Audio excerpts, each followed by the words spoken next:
미국의 전도자 아트 윌리엄즈는 뉴욕에서 가장 번화한 타임스퀘어에서 10년 동안 노방 전도를 했어요. 흰 와이셔츠와 넥타이를 메고 단정히 한 상태에서 매일 저녁 9시부터 10시까지 1시간 동안 복음 전도에 바쳤습니다. 그가 전도를 처음 시작하고 사람들은 비웃었어요. 아무런 열매가 없는 것 같고 무익한 것처럼 보였습니다. 사람들은 미친 사람 취급까지 했어요. 그러나 윌리엄즈는 예수님이 명령하신 그 부탁하신 복음 전파의 사명에 순종해서 매일 1시간씩 복음 전도를 했습니다. 그리고 그 시간을 어떻게 하나님께서 사용하시던지 분명히 사용하실 거라는 그 믿음 가운데 묵묵히 그 일을 감당했어요. 그렇게 10년이 지난 어느 날 내셔널 리뷰지에서 그에게 인터뷰를 요청했습니다. 그리고 그가 이렇게 말합니다. 모두가 나를 미친 사람 취급했습니다. 저는 허공에 소리를 치는 것 같았습니다. 그러나 10년 동안 내 전도 소리를 듣고 예수님을 믿겠다고 스스로 약속한 사람이 1000명이 넘습니다. 나같이 무식한 사람의 전도였지만 그 복음을 듣고 뉴욕 시민들의 마음이 움직였다는 것은 믿을 수 없는 일입니다. 그래서 내가 얻은 결론은 성령님이 역사하신다는 사실입니다. 인간은 그저 자신이 할 수 있는 방법으로 그리스도의 증인이 되면 그것으로 충분합니다. 나머지는 성령께서 감당하십니다. 할렐루야. 성도 여러분, 우리는 복음을 외치기만 하면 됩니다. 예수님의 이름을 외치기만 하면 돼요. 그 소리가 어떻게 상대방 가슴에 닿느냐 하는 것은 우리가 하는 일이 아닙니다. 전도는 성령님의 역사인 것입니다. 오늘 본문에 주님이 8절에 어떻게 말씀하셨습니까? 오직 성령이 너희에게 임하시면 너희가 권능을 받고 예루살렘과 온 유대와 사마리아 땅끝까지 이르러 내 증인이 되리라. 아멘. 우리가 예수님을 믿으면 믿는 순간 성령이 임하시죠. 성령이 임하시면 우리는 권능을 받고 예루살렘, 온 유다, 사마리아 땅끝까지 예수님의 증인이 되는 거예요. 본문의 시작은 예수님께서 부활하시고 40일 동안 제자들에게 나타나시고 승천하시기 전에 제자들에게 마지막 분부를 하시는 장면입니다. 본문 4절을 함께 보시겠습니다. 사도와 함께 모이사 그들에게 분부하여 이르시되 예루살렘을 떠나지 말고 내게서 들은 바 아버지께서 약속하신 것을 기다리라. 예수님께서는 제자들에게 내가 이제 승천하니 너희들은 온 열방에 나가서 내 복음을 전하라 말씀하시지 않았어요. 예루살렘을 떠나지 말고 약속하신 것을 기다리라고 명령하십니다. 여기서 약속하신 게 무엇입니까? 바로 다음 구절에 밝혀지죠. 본문 5절 함께 읽어보겠습니다. 요한은 물로 세례를 베풀었으나 너희는 몇 날이 못되어 성령으로 세례를 받으리라 하셨느니라. 바로 성령입니다. 성령이 임하셔서 너희에게 성령 세례가 있을 텐데 그것을 기다리라는 것, 즉 성령을 기다리라는 것입니다. 왜 약속하신 성령을 기다리라고 하셨을까요? 여러분, 우리가 먼저 확실히 해야 하는 것이 있습니다. 바로 예수님께서 우리에게 명령하신 지상 대명령, 대위임령이라고도 하죠. 마태복음 28장 19절에서 20절 여러분 다 알고 계시죠? 함께 읽어보겠습니다. 그러므로 너희는 가서 모든 민족을 제사로 삼아 아버지와 아들과 성령의 이름으로 세례를 베풀고 내가 너희에게 분부한 모든 것을 가르쳐 지키게 하라. 볼지어다 내가 세상 끝날까지 너희와 항상 함께 있으리라 하시니라. 아멘.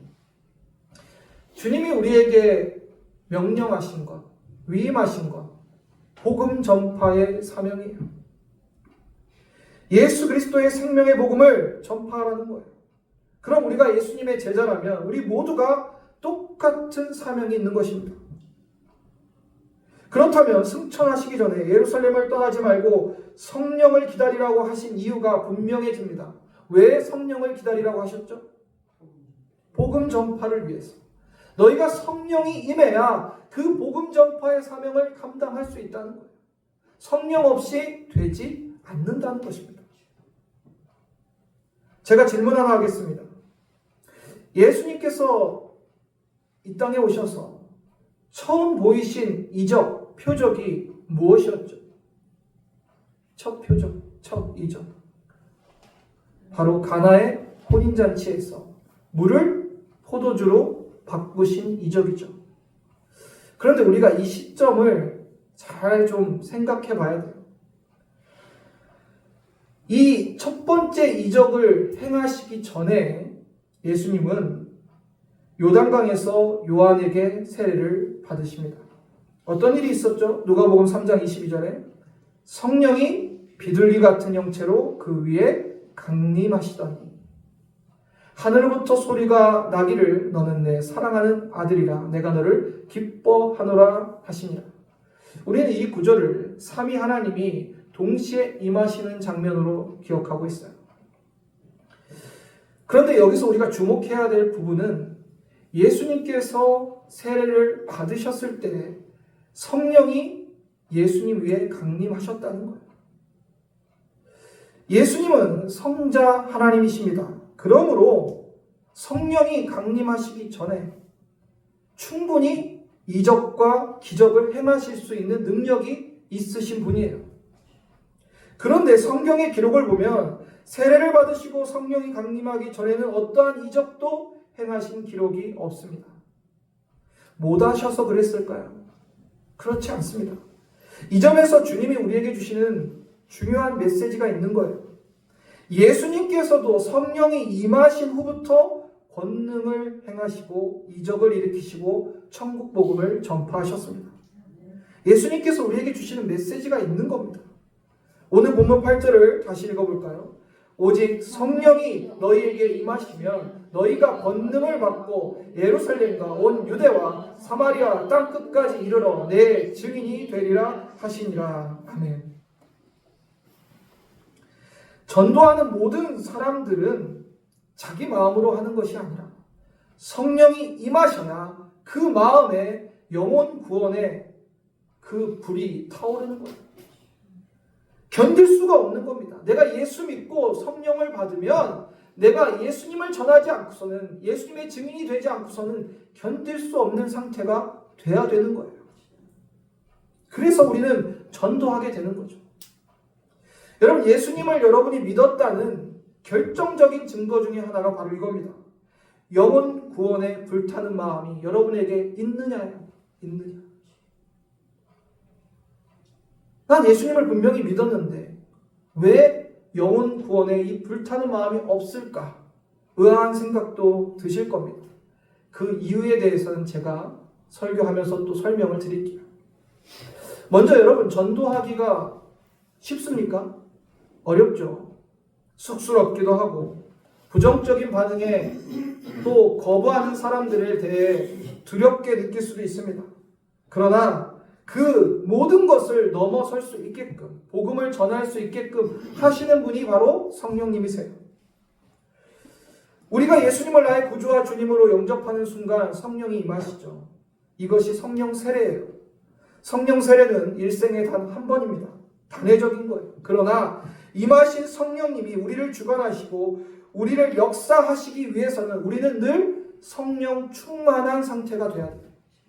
성령 충만함이 없이 성령께서 우리를 온전히 주관하시고 이끌어 가실 수가 없어요. 예수님을 믿는 저와 여러분 안에 성령님이 계십니까? 안 계십니까? 계십니다. 계세요. 그런데 왜 우리에게 구령에 불타는 마음이 없다고요? 성령 충만한 상태가 아니면 그런 마음이 들지가 않아요. 성령 세례를 받았어도 성령 충만함이 지속되지 않으면 복음 전파의 사명을 감당할 수가 없는 것입니다. 그렇다면 성령 충만함은 어떻게 우리가 받아요? 오직 기도와 말씀 외에는 성령 충만함을 받을 길이 없어요. 성령이 우리 안에 계셔도 우리가 말씀을 읽지 않고 기도하지 않으면 결코 성령 충만함을 받을 수 없습니다. 그러한 영적 상태로 어떻게 복음을 전하고 예수님의 증인이 될 수 있겠어요? 입도 안 떨어져요. 1년이 가고 10년이 가도 한 사람에게도 복음 전하기 힘듭니다. 성령 충만함은 성령 안에 완전히 잠기는 거예요. 성령님의 감동과 인도하심에 온전히 따르는 상태가 되는 거예요. 그런 상태가 아니고서는 여러분의 입술을 열어 예수님을 증거하고 불신자들에게 나아가기가 불가능한 거예요. 스데반이 성령 충만했을 때 복음을 전하며 모든 사명을 넉넉히 감당했어요. 사도행전 7장 55절에 보면 함께 읽어볼까요? 스데반이 성령 충만하여 하늘을 우러러 주목하여 하나님의 영광과 및 예수께서 하나님 우편에 서신 것을 보고. 사도 바울은 어떻습니까? 예수님을 믿기 전에 잘못된 신념으로 예수님을 믿는 자들을 핍박했는데 사도 바울이 예수님을 믿고 성령이 임하시니 그가 어떻게 바뀌었어요? 영혼 구원에 불타는 마음이 타오르고 전 세계를 다니며 복음을 전하지 않았습니까? 사도행전 13장 9절 함께 읽어보겠습니다. 바울이라고 하는 사울이 성령이 충만하여 그를 주목하고. 기억하셔야 돼요. 여러분이 예수님의 대위임령, 지상 대명령에 순종하기 위해서는 여러분 성령 충만하셔야 돼요. 기도하지 않고 불가능합니다. 말씀을 읽고 묵상하지 않고 불가능해요. 그런데도 말씀도 읽지 않고 기도도 하지 않으면서 나한테는 왜 불신자들에 대한 그 구령에 그 영혼 구원의 마음이 없을까? 이상하게 생각할 거 없어요. 성령님이 여러분 안에 계셔도 성령 충만하지 않으면 그런 마음이 샘솟지 않습니다. 우리가 예수님을 믿으면 성령이 임하시죠. 그리고 우리가 성령 충만할 때 예수님의 증인이 될 수 있는 것입니다. 스데반도 사도 바울도 성령에 이끌려 복음을 증거했습니다. 우리의 믿음의 선배들도 성령에 이끌려 복음을 증거했어요. 20세기 인도네시아 티모르 섬의 부흥 이야기를 하나 해드리려고 해요. 오래전에 나온 책인데 급하고 강한 바람처럼이라는 책입니다. 실제 있었던 일을 책으로 만든 거예요. 이 책은 실제 1965년 인도네시아 티모르에서 일어난 부흥을 책으로 기록한 거죠. 1965년 9월 26일 밤에 인도네시아의 작은 섬 티모르의 작은 마을에 성령님이 임하십니다. 그곳 교회에 200여 명의 교인들이 기도하고 있었어요. 기도하고 있을 때 성령의 강권적인 역사가 일어나기 시작해요. 마치 사도행전 2장에 마가의 다락방에 성령이 임하는 것처럼 불같은, 불의 혀 같은 성령님이 그 교회에 임하십니다. 교회에 성령의 불이 임하시고 실제로 교회가 성령의 불로 휩싸입니다. 마을 사람들은 교회가 불타고 있는 것을 보고 놀래서 물동에 물을 가지고 와서 교회에 막 뿌립니다. 불을 끄려고. 근데 불이 꺼집니까? 불이 꺼지지 않죠. 이건 성령의 불이기 때문에 교회가 타지도 않습니다. 불이 꺼지지도 않아요. 사람들은 놀라워합니다. 이게 무슨 일인가? 그때 성령께서 교회 성도들에게 강력하게 감동하십니다. 즉시 전도팀을 꾸려서 옆마을로 가서 복음을 전해라. 예수님을 전해라. 성도들은 강권적인 성령의 역사 가운데 즉시로 전도팀을 꾸려서 옆마을로 전도를 하려고 떠납니다. 근데 옆마을을 가려면 큰 강을 건너야 됐어요. 한 폭이 100m 정도, 깊이가 10m 되는 큰 강인데 성령께서 강을 맨발로 건너라고 하시는 거예요. 성령 충만했던 성도들은 성령님의 그 요청에 두려움 없이 강물에 맨발로 발을 딛습니다. 어떻게 됐을까요? 무리를 걸어서 강을 전도팀이 다 건너갔어요. 그들의 증언에 의하면 강물 밑에서 누군가의 손이 그들의 발을 받치고 있는 느낌이 들었다고 합니다. 싫어합니다, 싫어. 그리고 이제 강을 건너가서 옆마을에 갔는데 성령께서 장례식을 하고 있는 집에 들어가라고 하시는 거예요. 실제 거기에는 사람이 죽어서 한 2, 3일 된 장례식을 하고 있었어요. 또 성령께서 감동하시기를 저 죽은 자를 살리라고 하시는 거예요. 여러분 같으면 어떡하겠어요? 전도팀은 망설이지 않고 장례식장에 들어가서 그 죽은 자를 위해서 기도하기 시작합니다. 하나님, 저 죽은 자를 살려주시옵소서. 살려주십시오. 한 번, 두 번, 세 번. 기도해도 죽은 자가 살아나지 않아요. 그때 성령께 여쭙니다. 성령님 계속 기도할까요? 성령께서 계속하라고 하세요. 4번, 5번. 이제 웅성웅성합니다. 저들이 갑자기 옆마을에 와가지고 장례식을 망치고 있구나. 뭐하는 짓이냐. 그런데도 그들은 전도팀은 포기하지 않고 기도합니다. 6번, 7번. 7번 기도했을 때 죽은 자가 살아납니다. 어떻게 됐겠어요? 그 옆마을의 모든 사람이 예수님을 믿었어요. 이게 성령의 역사입니다. 이 성령의 역사가 1965년 9월 26일 동티모르의 티모르 섬에서만 있었던 일이 아니라 마가의 다락방에서 있었던 역사였고 70년대, 80년대 한국교회가 부흥할 때 강권적으로 역사했던 성령의 역사였어요. 사랑하는 성도님들, 성령이 임하시면 우리는 권능을 받고 예수 그리스도의 증인이 되는 것입니다. 1965년 인도네시아 티모르 섬 그 교회에 역사하신 성령님이 오늘 2025년 대한민국 대전 관평동 아가페 교회에 역사하신 성령님이심을 믿으시길 바랍니다. 오직 성령이 임하시면 어떻게 된다고 했죠? 권능을 받고 예수 그리스도의 증인이 되는 거예요. 복음 전파를 하게 되는 것입니다. 저희 교회 전도팀 사진입니다. 이 전도팀이 왜 전도할까요? 어떤 마음으로 전도의 발걸음을 뛰게 됩니까? 성령이 임하셨기 때문에. 이 관평동 지역의 영혼의 간절한 구령의 그 마음속에 성령께서 부어주시니까 이렇게 나가서 전도하는 거예요. 이것이 성령이 임하면 자연스럽게 일어나는 일입니다.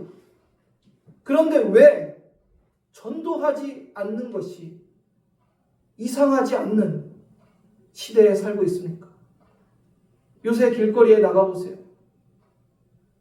이단들은 열심히 전도하는 것 같은데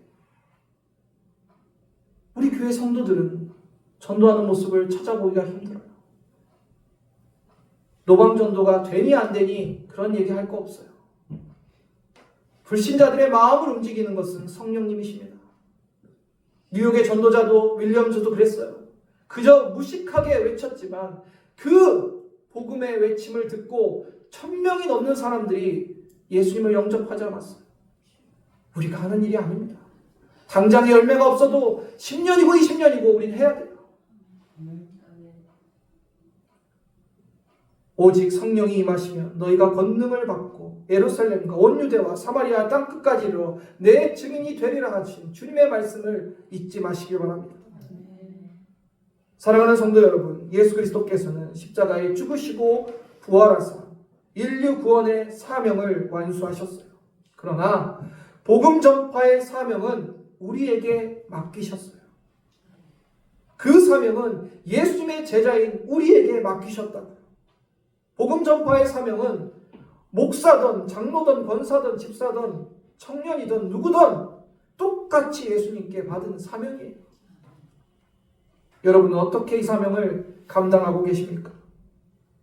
이제 새생명 초청주일이 다음 주일로 다가왔습니다. 우리가 이 사명을 감당할 수 있는 유일한 방법은 성령 충만함을 받는 거예요. 하나님 말씀을 묵상하지 않고 기도하지 않고 성령 충만함을 받을 길은 없습니다. 한 주간 기도하시길 바랍니다. 하나님의 말씀을 더욱 붙드시길 바랍니다. 성령께서는 하나님의 말씀을 통하여 일하시고 역사하실 거예요. 사도 바울처럼, 스데반처럼, 티모르 섬의 성도님처럼 우리도 성령 충만할 때 주님의 그 명령을, 그 사명을 넉넉히 감당할 수 있을 것입니다. 여러분의 전도 대상자를 마음에 품고 간절히 기도하며 성령님의 도우심을 구하시길 바랍니다. 우리가 해야 할 것은 복음을 전하는 것이지 그들의 마음을 움직이는 것이 아니에요. 그들의 마음을 움직이는 것은 오직 성령 하나님이십니다. 성령이 주시는 권능으로 예수 그리스도의 증인이 되어 귀한 영혼들에게 생명의 복음을 전하는 아가페 교회 성도님들 되시기를 주님의 이름으로 축원합니다.